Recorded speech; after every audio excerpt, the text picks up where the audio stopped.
Bawo ndimumntana wakho uwabo, ndikhumbule bawona.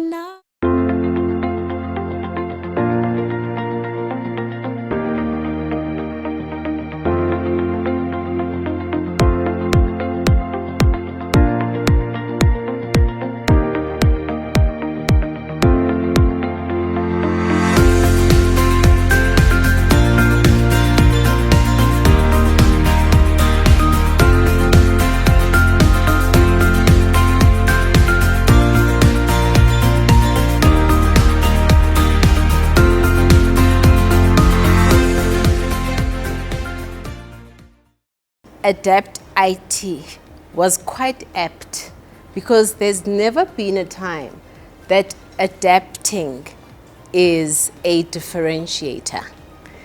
So it was either fortuitous or a prophecy, because we're finding ourselves in an agile world, we're finding ourselves with uncertainties, we're finding ourselves building models that then go ahead and build themselves.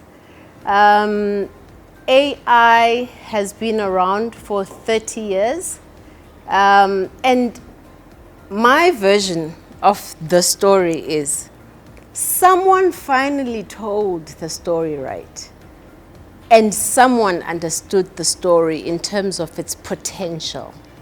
And that's the impetus that is now driving these conversations.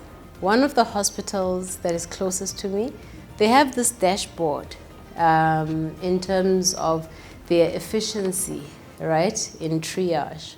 So you get your red, your green, and your yellow. And then they tell you, you know, how long each person in and out. That speaks to efficiency. So I'm looking at this dashboard and I'm thinking, is efficiency a good thing in a hospital where we're talking about health, for example?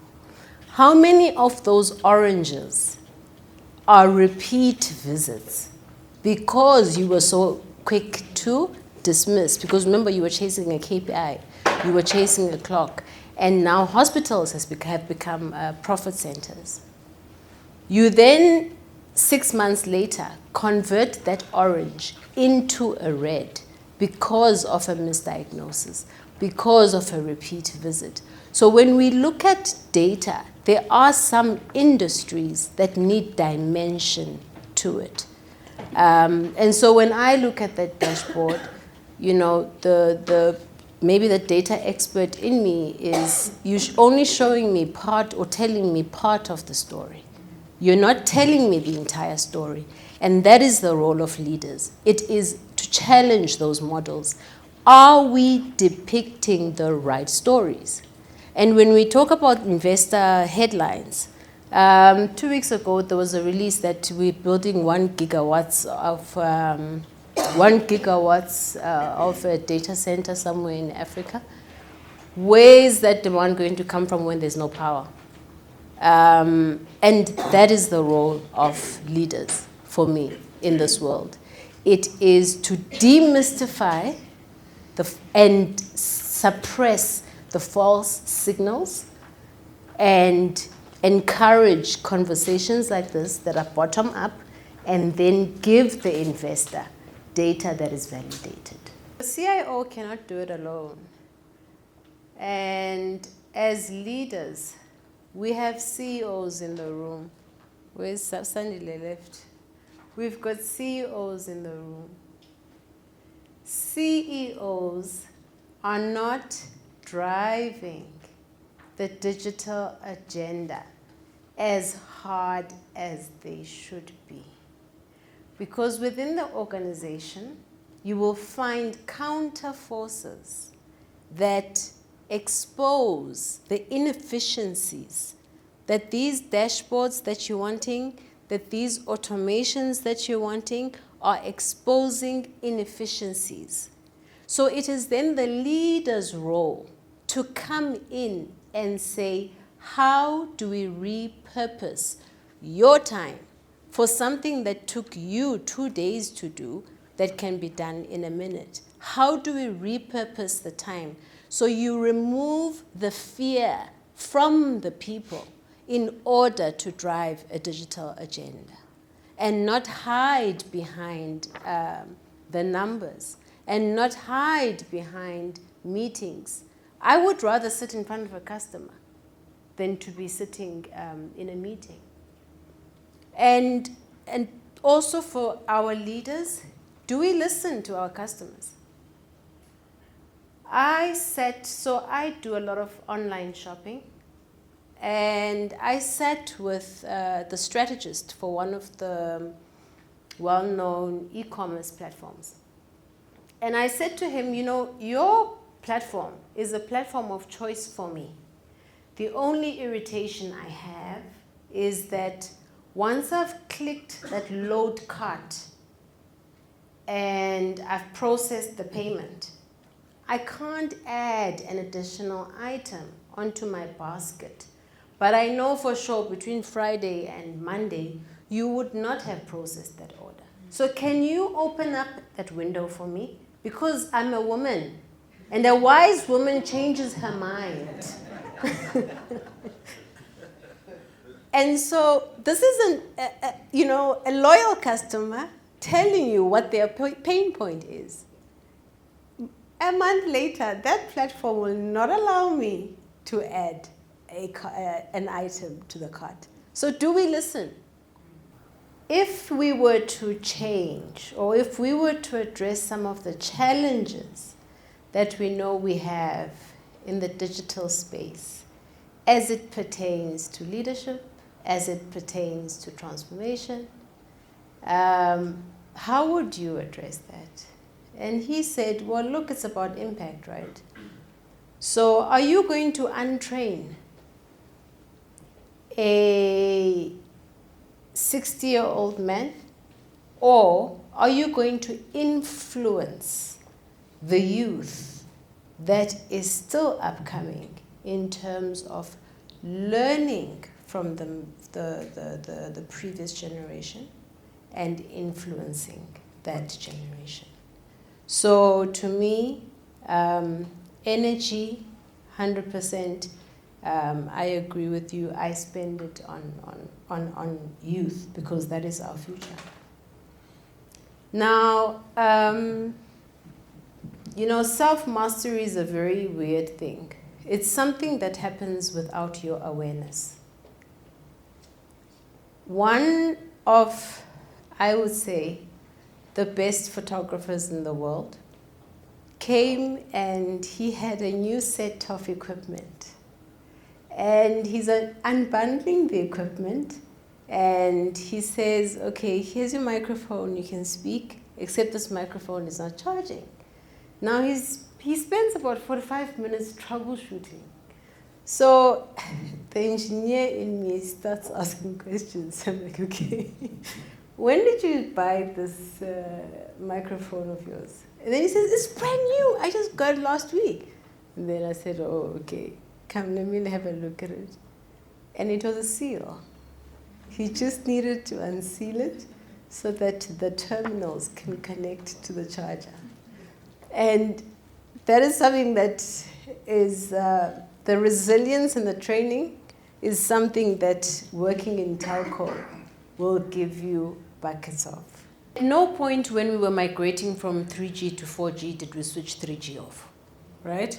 We did a dual illumination. So when we talk about the skills of the future, those are the tactics that you're using to equip people while they're still employed, while they're still in their offices, to be able to operate in these new environments. Now, what I find is missing. What is missing is sometimes the fundamentals of tech. Fundamentals of tech don't change, regardless of the pace at which it moves. And that is what is causing a panic. Now you need a leader that understands those fundamentals, understands the human element, and says, how do we Prepare for it, because it's not a me problem, it's not a you problem. How do we prepare for it? And it goes back to those fundamentals. If you go to a village and there's someone who's planting a seed using their own hands, and then tomorrow there is a robot that can plant the seed, that can water the same garden, that can do the soil testing, that person then becomes an analyst of the samples that are coming from the field. So we are giving jobs of dignity. That's the first element. And as Africans, I think we need to really unpack this dignity, so that when we talk about AI, it needs to present us with the dignity that we're looking for. That's the first one. A combination of different domains, fusion of domains. That's what innovation is. Innovation is taking an egg and combining it with a pickle when it has never been done before. Those are some of the jobs. Thirdly, for me, I think that we're going to move away from this term called job. We're going to move away from it. And we're going to talk about vocation, because it speaks to a higher self. We had a speaker here today that is talking about self-mastery. My higher self is not here to go to work 8 to 5 so I can pay my child's school fees. That's not my higher self. I have dimensions of my being that I cannot express because I am pigeonholed for 8 hours a day. CEO syndrome is centered around fear. It's centered around projection of insecurities. Now, once you start projecting your insecurities, you are preventing the authenticity of your staff member. And authenticity is what we're looking for. That will then drive.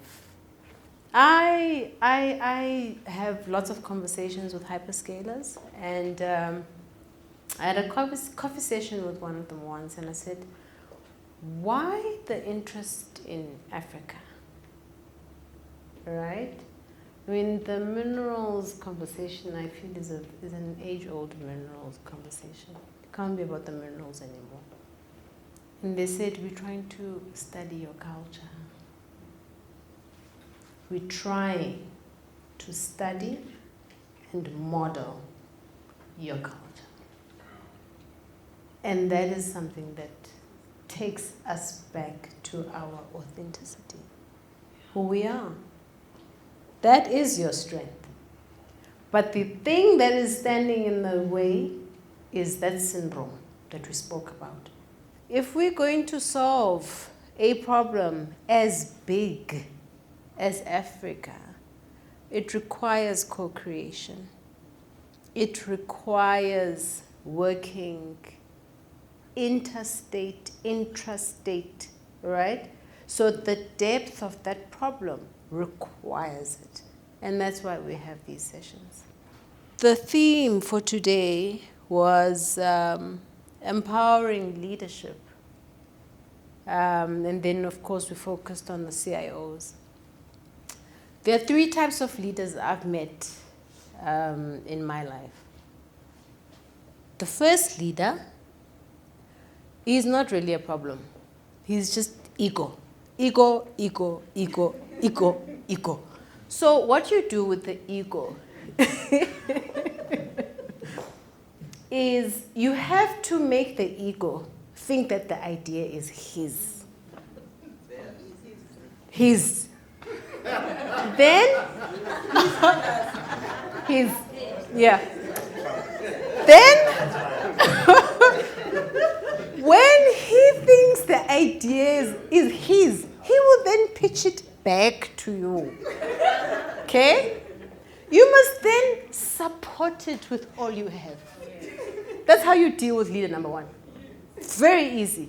All ego. The dangerous one is ego number 2, is leader number 2. Because you see leader number 1, he never did the work. Self-mastery, journey to self, he never did that work. He was given a title.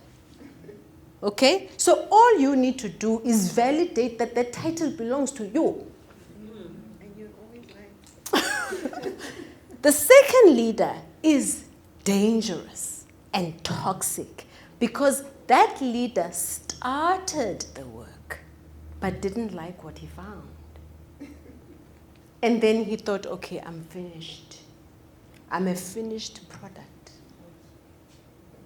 Now, that leader is the leader that if you're going to talk about people losing their jobs, for as long as you have those leaders, don't worry, they will lead themselves off the cliff. Then there's the third leader, okay? And for me, one of those leaders is in this room. He hired me.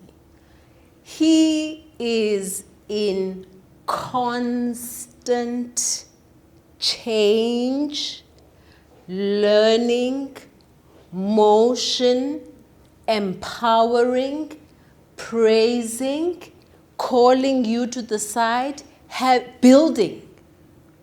But he is a leader that realizes that the day it stops for him is the day his heart stops, not a day before. So leader number 2 will self-destroy. Leader number 1 will survive because, he doesn't really bother us. But the ones that are going to lead us to self-actualization are leader number 3. And those are the leaders that we're trying to foster and build.